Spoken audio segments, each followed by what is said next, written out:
একবারে একবারে দাও, বসেন, একবারে দিবেন আপনি, লাইনে তুলে একবারে দেন।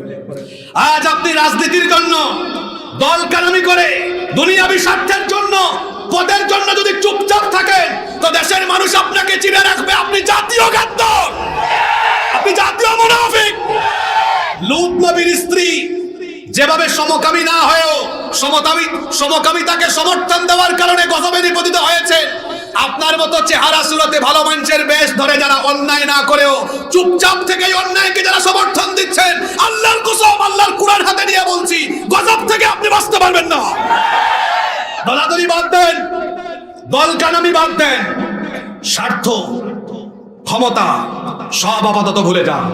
আজ যে অন্যায়, যে সমকামিতা বইয়ে ঢুকানো হয়েছে, যে ধর্মহীন শিক্ষা জাতির ঘাড়ে চাপিয়ে দেওয়া হচ্ছে, প্রত্যেককে বলে যাচ্ছি এখানে আমি আল্লাহর কোরআন হাতে নিয়ে সবাইকে বলে যাচ্ছি, এটা দেখে যারা নীরব থাকবেন, আপনি ভাবছেন তো আমার কি হয়েছে, আমার ছেলে মেয়েরা দেশের বাইরে থাকে, আমার ছেলে মেয়েরা পড়ে না, আপনি অন্যায় দেখে আর চুপচাপ থাকবেন, আমি কোরআন হাতে নিয়ে বলে যাচ্ছি, দুনিয়াতেও আপনার খবর আছে, আখিরাতেও আপনার খবর আছে।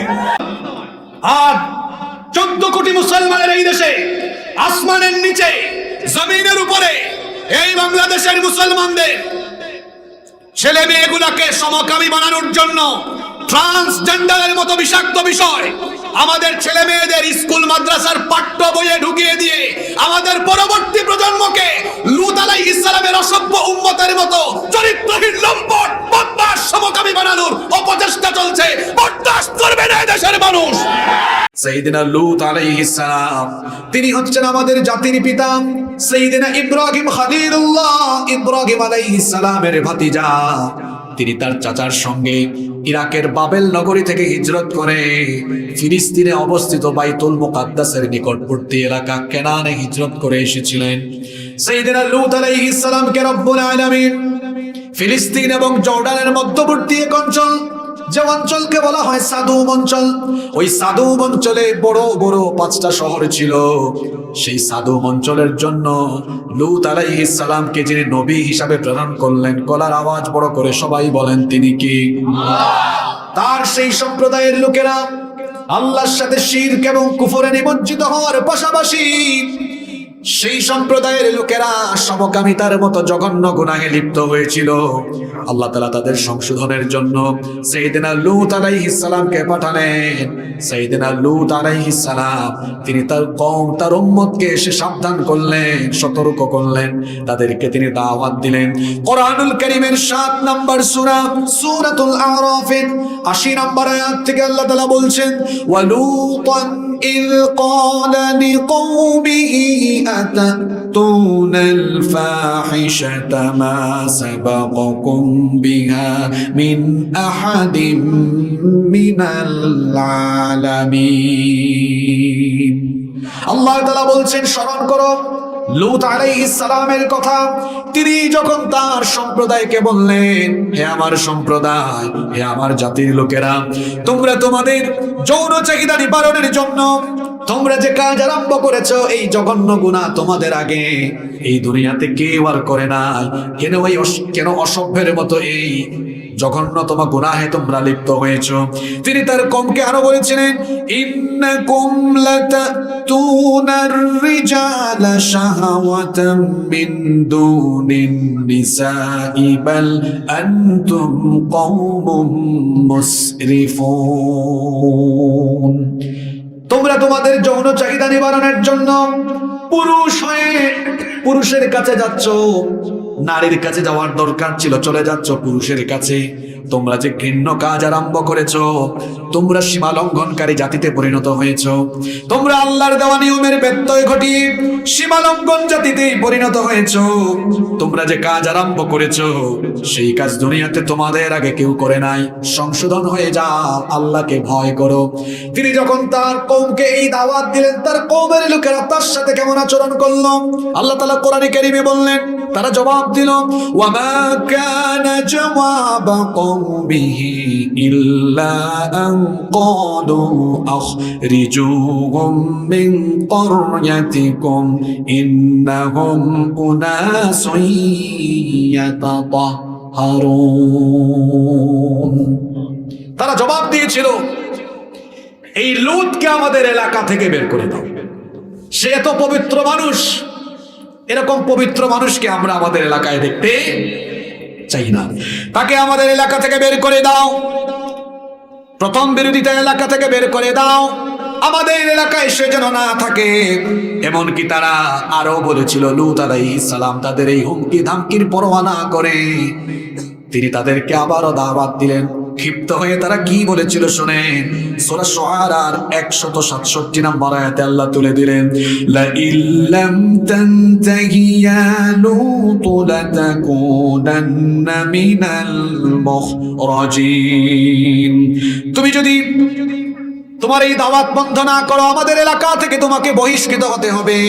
লূত আলাইহিস সালাম তখন বললেন, আল্লাহকে ভয় করো, তোমরা যে জঘন্য কাজ আরম্ভ করেছো, এই জঘন্য কাজ এটা যদি চলমান রাখো, এতে যদি লিপ্ত থাকো, আল্লাহ তোমাদেরকে গজব দিয়ে ধ্বংস করে দিবেন। বেয়াদব অসভ্য এই জাতি আল্লাহর ভয়ের তোয়াক্কা না করে বেয়াদবিমূলক কথা বলেছিল। কিরকম দাম্ভিকতার সাথে তারা জবাব দিয়েছিল শুনেন, কোরআনুল কারীমের 29 নম্বর সূরা, সূরা আনকাবুতের 29 এবং 30 নম্বর আয়াতে আল্লাহ তুলে দিলেন, ফামা কানা জাওয়াবা কওমিহি ইল্লা আন ক্বালু তিনা বিআযাবিল্লাহি ইন কুনতা মিনাস সাদিকিন। তারা বলেছিল যে আযাবের ভয় আমাদেরকে দেখাচ্ছ, ওই আযাব আমাদের উপরে পাল্লে নিয়ে আসো। নাউজুবিল্লাহ। কেমন বেয়াদব, কেমন সীমা লঙ্ঘনকারী জাতি। তারা যখন এই কথা বলল, সাইয়েদনা লূত আলাইহিস সালাম তখন আল্লাহর কাছে ফরিয়াদ করে বলেছিলেন, রব্বিনসুরনি আলাল কওমিল মুফসিদিন। হে আমাদের রব, হে আমার রব, এই সীমালঙ্ঘন জাতির উপরে তুমি আমাকে সাহায্য করো। আমার দাওয়াতেরা প্রত্যাখ্যান করেছে, এমনকি তোমার আযাবের ভয়ে তারা ভীত হয় নাই, বরং তারা বেয়াদবি করেছে। আল্লাহ তাআলা তখন তার নবীর ফরিয়াদ কবুল করলেন। কোন নবী যদি তার উম্মতের জন্য বদদুয়া করেন, সেটা বরদাস্ত করেন নাকি? আস্তে বলবেন না, জোরে বলেন কি? আল্লাহ তাআলা তখন গজবের সিদ্ধান্ত নিলেন। তবে আল্লাহ কোন জাতিকে ধ্বংস করার আগে আল্লাহ তাআলা শেষবারের মতো সুযোগ দেন। আল্লাহ তাআলা এই অসভ্য জাতিকে ধ্বংস করার আগে তাদেরকেও একটা সুযোগ দিয়েছিলেন। কিভাবে আল্লাহ সুযোগ দিলেন শোনেন। আল্লাহ তাআলা ফেরেশতাদেরকে মানুষের সুরত দিয়ে, সুন্দর কিছু যুবকের আকৃতি দিয়ে আল্লাহ তাআলা এদেরকে পাঠালেন। তারা লূত আলাইহিস সালামের বাড়িতে আসলো। লূত আলাইহিস সালাম তাদেরকে দেখে ঘাবড়ে গেলেন। তিনি অত্যন্ত ভীত বিহ্বল হয়ে গেলেন, কারণ তার জাতির লোকেরা এত খারাপ, এত অসভ্য, এরা পুরুষ হয়ে পুরুষের কাছে চলে যায়। তিনি চিন্তা করলেন, আমার এই বাড়িতে যদি এত সুন্দর সুন্দর যুবকেরা, নওজওয়ানেরা মেহমান হয়ে এসেছে, এটা যদি আমার ওই অসভ্য লোকেরা জানে, আমার জাতির সেই অসভ্য লোকেরা জানলে, এরা আমার এই মেহমানদের উপরে ঝাঁপিয়ে পড়তে পারে, তাদেরকে বেইজ্জত করে দিতে পারে। এই জন্য তিনি অত্যন্ত ভীত বিহ্বল হয়ে গিয়েছিলেন। তিনি বলেছিলেন, সূরা হুদের মধ্যে আল্লাহ কাহিনী তুলে দিয়েছেন। তিনি তখন বলেছিলেন, হাদা ইয়াউমুন নাসিব, আজকের এই দিনটা হলো আমার জন্য সংকটময় একটা দিন। লূত আলাইহিস সালামের স্ত্রী তিনি কাফের ছিলেন। লূত আলাইহিস সালামের স্ত্রী তিনি সমকামী ছিলেন না, কিন্তু সমকামীদেরকে সমর্থন করতেন। কথা কি বোঝা যায়? আপনাদেরকে কিচ্ছা শোনানোর জন্য আসি নাই, একটু পরে বুঝবেন যে আজকে এই আয়াত থেকে কেন আলোচনা শুরু হয়েছে। মনোযোগ আছে তো? লূত আলাইহিস সালামের স্ত্রী তিনি কাফের ছিলেন, সমকামী ছিলেন না, কিন্তু সমকামীদেরকে সমর্থন করতেন। লূত আলাইহিস সালামের বাড়িতে যখন সুন্দর সুন্দর কিছু যুবক, এরা যুবক না ফেরেশতা, সুরত ধরেছে মানুষের সুরত দিয়েছেন কি আল্লাহ? কি চাইলে পারেন না? এই খবর লূত আলাইহিস সালামের স্ত্রী অসভ্য সমকামী এই কাফিরদের কানে কানে পৌঁছে দিল। এই কথা শোনা মাত্রই অসভ্য এই লোকেরা লূত আলাইহিস সালামের বাড়ি ঘেরাও করে ফেললো। লূত আলাইহিস সালাম তখন তাদেরকে বলেছিলেন, ইয়া কওমি হাউলাই বানাতি হুন্না আতহারু লাকুম, আমার মেহমানদের সাথে বেয়াদবি করো না। আমার সম্প্রদায়ে অনেক নারীরা আছে, তারা তোমাদের জন্য পবিত্রা, তাদের কাছে যাও, আমার মেহমানদের সাথে বেয়াদবি করো না। তখন এই অসভ্য সমকামী লোকেরা বলেছিল, আমাদের কি দরকার, আমরা বুঝি, আমাদেরকে জ্ঞান দেওয়া লাগবে না। তারা যখন সিদ্ধান্ত নিল ওই মেহমানদের উপর তারা ঝাঁপিয়ে পড়বে।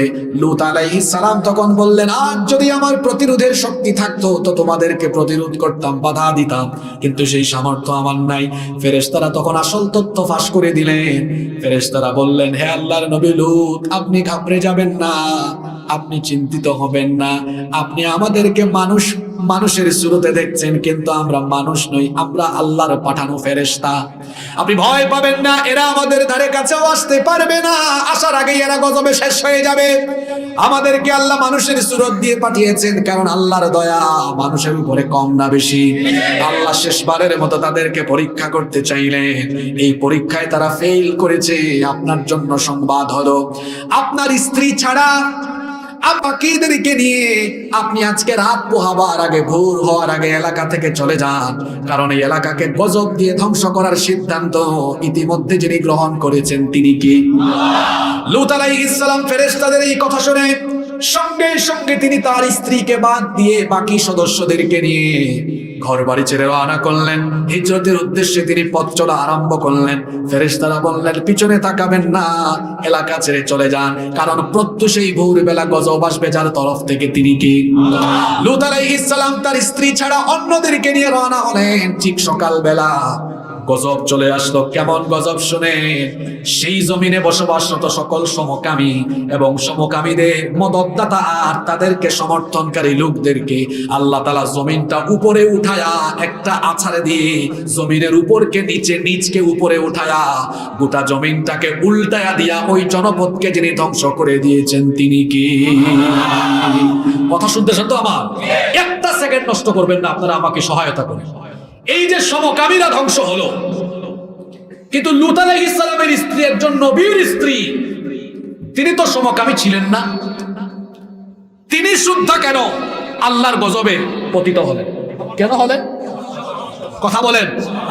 তাহলে বোঝা গেল, অন্যায় না করে অন্যায়কে সমর্থন দিলে আপনি অন্যায় না করলেও আল্লাহর গজব থেকে বাঁচতে পারবেন না। আজ আসমানের নিচের ওয়াজ আর জমিনের নিচের ওয়াজ নয়।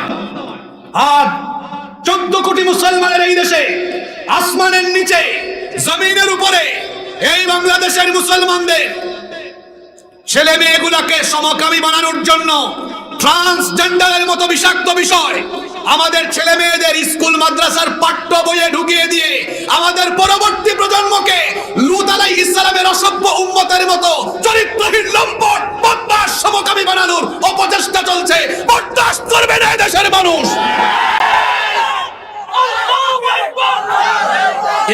একবারে দাও, বসেন, একবারে দিবেন আপনি, লাইনে তুলে একবারে দেই। আজ আপনি রাজনীতির জন্য, দল কানুনি করে, দুনিয়াবি স্বার্থের জন্য, পদের জন্য যদি চুপচাপ থাকেন তো দেশের মানুষ আপনাকে চিনে রাখবে। আপনি জাতীয় গাদ্দার, আপনি জাতীয় মুনাফিক। লূত নবীর স্ত্রী যেভাবে সমকামী না হয়েও সমকামিতাকে সমর্থন দেওয়ার কারণে গজবে নিপতিত হয়েছে, আপনার মতো চেহারা সুরতে ভালো মানুষের বেশ ধরে যারা অন্যায় না করেও চুপচাপ থেকে অন্যায়কে যারা সমর্থন দিচ্ছেন, আল্লাহর কসম, আল্লাহর কুরআন হাতে নিয়ে বলছি, গজব থেকে আপনি বাঁচতে পারবেন না। দলাদলি বাদ দেন, দল কানামি বাদ দেন, স্বার্থ, ক্ষমতা সব আপাতত ভুলে যান। অন্যায়, অপকর্ম, পাপাচার সমাজে চলে, এটা দেখে যদি কোনো মুমিন, কোনো ঈমানদার চুপচাপ থাকে, দুনিয়া এবং আখিরাতে সে আল্লাহর গজবে, আল্লাহর শাস্তিতে পড়বে। আল্লাহর শাস্তি এবং আল্লাহর গজব থেকে আমাদের বাঁচার দরকার আছে না নাই? তাহলে বাঁচবেন কেমনে শুনেন। আল্লাহ তাআলা কুরআনুল কারীমের 8 নম্বর সূরা সূরাতুল আনফালের 25 নম্বর আয়াতে বলছেন, واتقوا فتنة لا تصيبن الذين ظلموا منكم خاصة واعلموا أن الله شديد العقاب।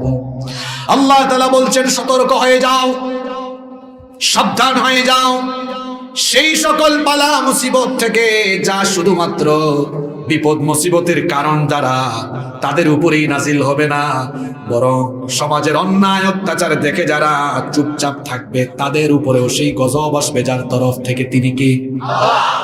সুন্দর একটা ঘটনা বলবো সুন্দর একটা ঘটনা বলছি, দাউদ আলাইহিস সালামের সময়কার ঘটনা।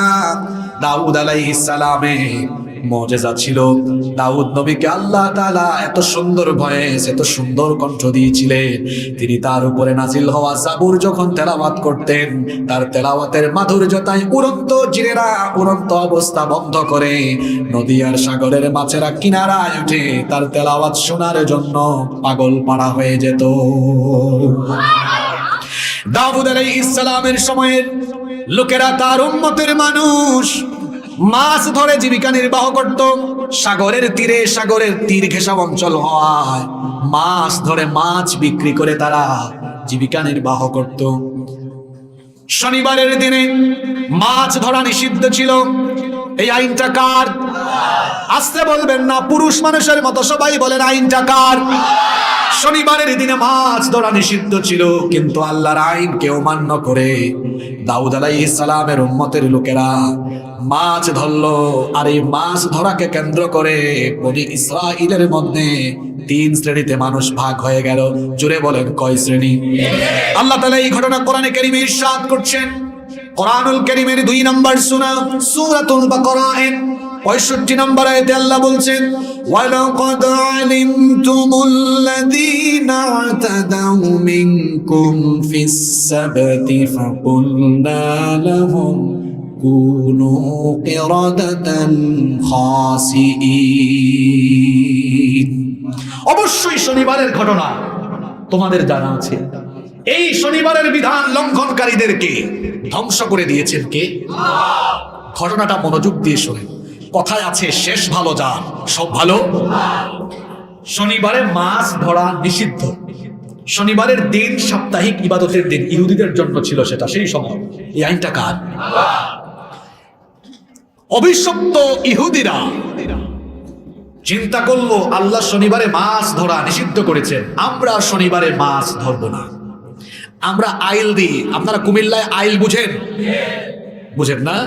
আইল দিয়ে, বেড়া দিয়ে মাছ আটকায় রাখবো, খাবো না, আটকাবো, ধরবো না। রবিবারে এগুলা মজা করে আটকাইতে বলছে মাছ। তাহলে এরা আল্লাহর আদেশ মানলো না অমান্য করলো? এরা প্রথম শ্রেণী যারা আল্লাহর আইন অমান্য করলো। 2 নম্বর শ্রেণীর লোকেরা, এরা মাছ আইল দিয়ে বেড়া দিয়ে আটকায় নাই, এদের সাথে এরা নাই। কিন্তু এই যে লোকগুলো অন্যায় করছে, এই অন্যায় দেখে তারা চুপচাপ, বাধা নেই। এটা আমাদের সমাজের কিছু মানুষের মতো আর কি। এই যে সমাজে এত কিছু, শিক্ষায় অসঙ্গতি, চেহারা সুরত সুন্দর, কাপড় চোপড় বলে সুন্দর, সব জানে, তাও বুবা শয়তান, সব দেখে চুপ আছে না নাই? দেখছে কিন্তু চুপচাপ। আপনাদের কথা কি বলবো, বহু আলিয়া মাদ্রাসার হুজুর এখনো বেতন আর ইনফ্লুয়েন্সের জন্য চুপচাপ কথা বলছে না। তারা সব জানে কিন্তু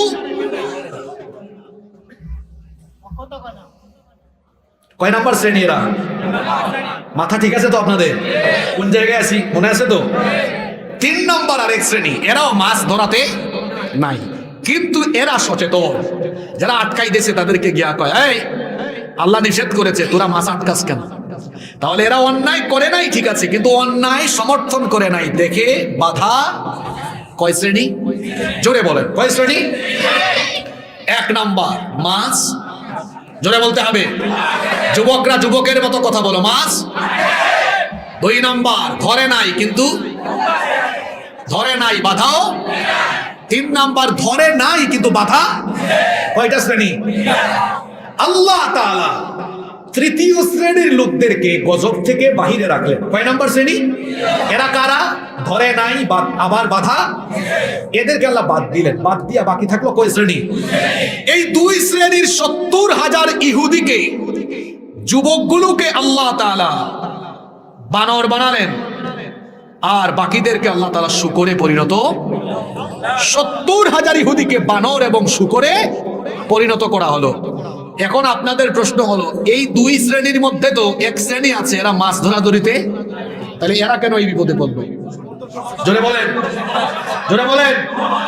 আজ যে অন্যায়, যে সমকামিতা বইয়ে ঢুকানো হয়েছে, যে ধর্মহীন শিক্ষা জাতির ঘাড়ে চাপিয়ে দেওয়া হচ্ছে, প্রত্যেককে বলে যাচ্ছি এখানে আমি আল্লাহর কোরআন হাতে নিয়ে সবাইকে বলে যাচ্ছি, এটা দেখে যারা নীরব থাকবেন, আপনি ভাবছেন তো আমার কি হয়েছে, আমার ছেলে মেয়েরা দেশের বাইরে থাকে, আমার ছেলে মেয়েরা পড়ে না, আপনি অন্যায় দেখে আর চুপচাপ থাকবেন। আমি কোরআন হাতে নিয়ে বলে যাচ্ছি, দুনিয়াতেও আপনার খবর আছে, আখিরাতেও আপনার খবর আছে।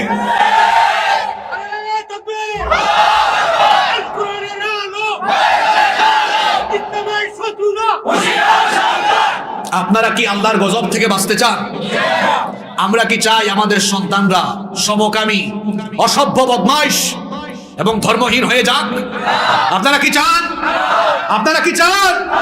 তাহলে এই ধর্মহীন এবং সমকামী এই শিক্ষার বিরুদ্ধে প্রত্যেকটা মানুষ, হিন্দু, বৌদ্ধ, মুসলিম, খ্রিস্টান, সকল ধর্ম, সকল দলের মানুষের সোচ্চার আওয়াজ তুলতে হবে।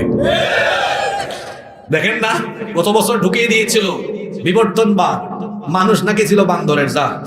এখনো শুনেছি ক্লাস 9-এর পরে নাকি এগুলো এখনো নাকি আছে। আমার দেশে জাফর ইকবাল, সে থাকে আমাদের সিলেটে, আমার বাড়ি সিলেটে, জানেন তো আপনারা। বুদ্ধিজীবী গবেষণা করতে করতে পাইছে মানুষ নাকি বান্দরের জাত। আসলে এরকম লোকদের সাথে তর্ক করে আমাদের এনার্জি লস করা উচিত নয়। আমি শুধু এতটুকু বলেছি, যারা গবেষণা করে পেয়েছো মানুষ বান্দরের জাত, তো ভাই তোমরা মানুষের সমাজে আসো কেন? তোমাদের উচিত পার্বত্য চট্টগ্রামের বান্দরবানে অথবা দক্ষিণাঞ্চলের সুন্দরবনে গিয়ে বান্দর খুঁজে তোমাদের জাতি ভাই বান্দরের সাথে তোমরা বসবাস করো, আমাদের কোনো আপত্তি নাই। তোমরা মানুষের সমাজ ছেড়ে দিয়ে হয় চিড়িয়াখানায় যাও, নইলে বন জঙ্গলে যাও। আমরা মানুষ, মানুষের সমাজে থাকার তোমাদের মতো বান্দরদের কোনো অধিকার নয়। মানুষ মানুষের জাত। মানুষ কিসের জাত? এরকম বান্দরামি শিক্ষা, লুচ্চামি শিক্ষা, বদমাইশি শিক্ষা আমাদের পাঠ্য বইয়ে থাকুক, আমরা এটা চাই না। এজন্য আজকে বলে যাচ্ছি, সবাই কথা বলুন, সবাই কথা বলুন। আমরা আমাদের পরবর্তী প্রজন্মকে ধ্বংস করে দিতে পারি। আমরা আজকে আলোচনা থেকে কি শিখলাম, এটা এখন আমরা 1 মিনিটে বের করব। প্রথমে একজন নবীর উম্মতের আলোচনা, ঘটনা কোরআন থেকে বলেছি। সেই নবীর নামটা জানি কি? জোরে বলেন। এই লূত নবীর উম্মতরা কোন গুনাহে লিপ্ত ছিল? সমকামিতা। এর এই সমকামিতা প্রতিষ্ঠিত হয় ট্রান্সজেন্ডারের মতো ইস্যু দিয়ে। ওইটা আছে কোথায়? আমাদের বাচ্চাদের বইয়ের ভেতরে। এটা যদি থাকে, এটা যদি ছড়িয়ে যায়, সমকামিতা প্রতিষ্ঠিত হবে, আমাদের সমাজ নষ্ট হবে। আপনারা কি চান এই গোবিন্দপুর গ্রামের সমকামী তৈরি হোক? এই বুড়িচঙে থাকুক, এগুলা চান? শিক্ষা যদি জাতির মেরুদণ্ড হয় আর শিক্ষাই যদি মানুষ গড়ার কারিগর হয়, তো এটা কেমন অশিক্ষা, কুশিক্ষা? আমরা এমন শিক্ষা চাই না।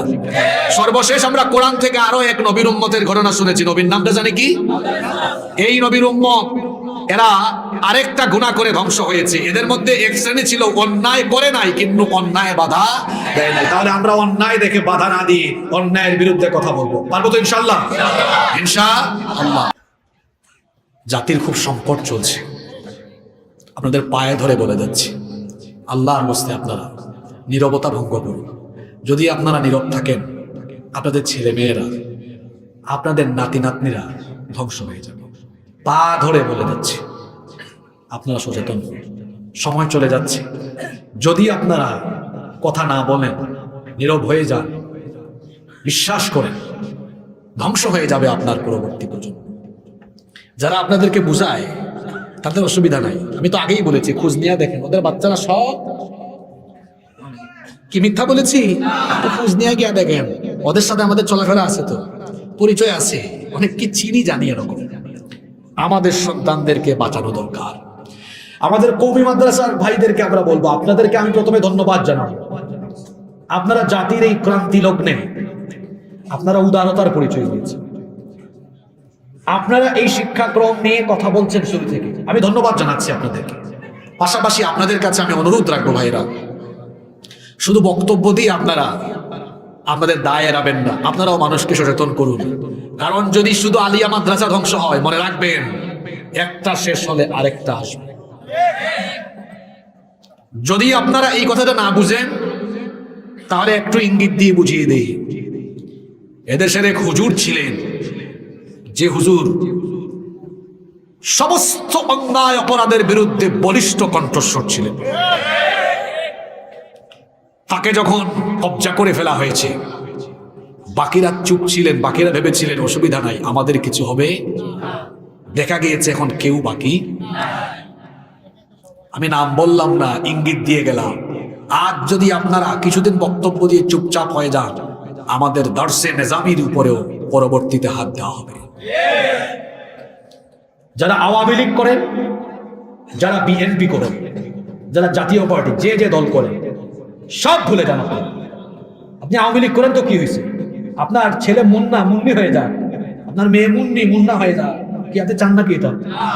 তো যদি ভালো বুঝেন তো সব আপনি বন্ধ করেন আর বলেন আমরা শিক্ষা নিয়ে কোনো রাজনীতি চাই।